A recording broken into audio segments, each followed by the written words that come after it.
It's a tale of redemption, of turning trash into a fashion statement through conservation and art. This is a Banana Republic bag right here, and I like the fact that there is such a variety. This sneaker here was actually made out of a protest sign. You don't have to be a sneakerhead to recognize the iconic look of Air Jordans. I say cool, fashionable, incredible, because who would sit here and think to do this like this? But for renowned artist Andy Yoder, we're in a sneaker moment right now. It's a moment, it's a whole vibe. It's a huge vibe, and it goes across, it goes wide and deep. And for many of the millions of shoppers who come through Tysons Corner Center in Northern Virginia. I feel like I want to buy something, like is anything for sale?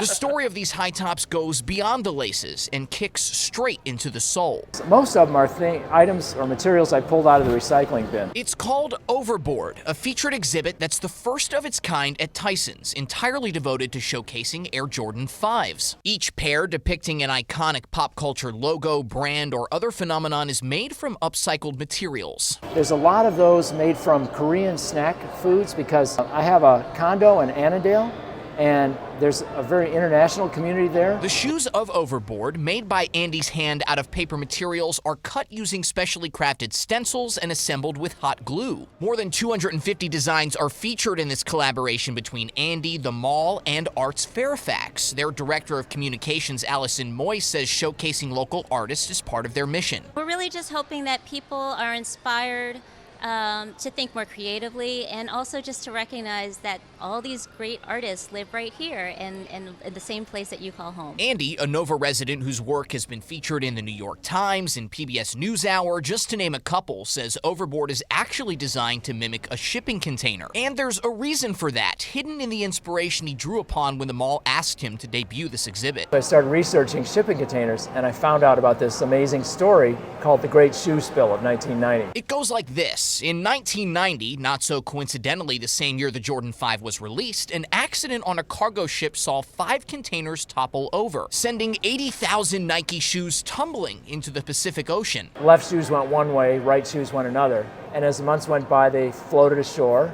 And of course, what happened next was people started collecting, washing, and reselling them. But Andy says the real kicker is that what really resulted from this was a collaboration between sneaker enthusiasts and scientists. Oceanographers actually worked with beachgoers and sneakerheads who were collecting the Nikes to study ocean currents, and new discoveries were made. It's also about delivering the message of what does consumer culture, what kind of effect does it have on the planet's environment. Andy says Overboard isn't preachy in a finger-wagging type of way. Rather, the exhibit just takes a staple of style and melds it with a message of sustainability. It's a feel-good story. It's about second chances, because something went from a commodity to trash, and then it became something good again. It's extremely valuable and absolutely essential to teach our children about this, even at any age. I think they're really cool because they're upcycled. And as Andy tells it, sneakers are perhaps the perfect way to bring this message home. Every one of these triggers all kinds of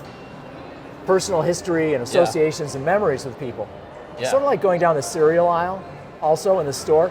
Each brand is trying to get your attention and shout at you, buy me, buy me. And the juxtaposition is really cool. You don't have to have gone to art school or studied art history to get the message in this work. And I really am strongly in favor of work that can connect with people no matter what their background is. That connection is what resonates with mall-goers, myself included. This is definitely one of my favorites. It's from comic books. Oh, I love that. Well, I didn't notice that one at first. The Fantastic Four. And it helps that Andy's designs are absolutely sick. I can see all of the sneaker connoisseurs across the globe that would invest just to have this as a installation in their homes or like in their workspaces. Right. You know, like people who are really like into that. I could wear this with a lot. I could finesse this with a lot of different attire, a lot of clothes. I could just make it work. And it just looks so tough. You can find other pairs of Air Jordans scattered throughout the mall, enticing people to come down the escalators and immerse themselves in swag. This one over here too, this Miller. Yes, Miller Lite. Yeah. Man. That's directly out of the recycling bin. Look at this. Yeah.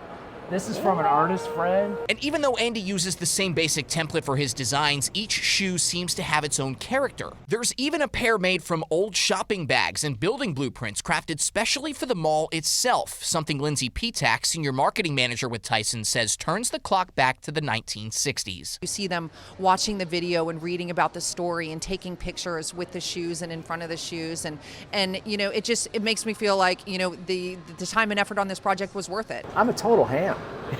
Big time.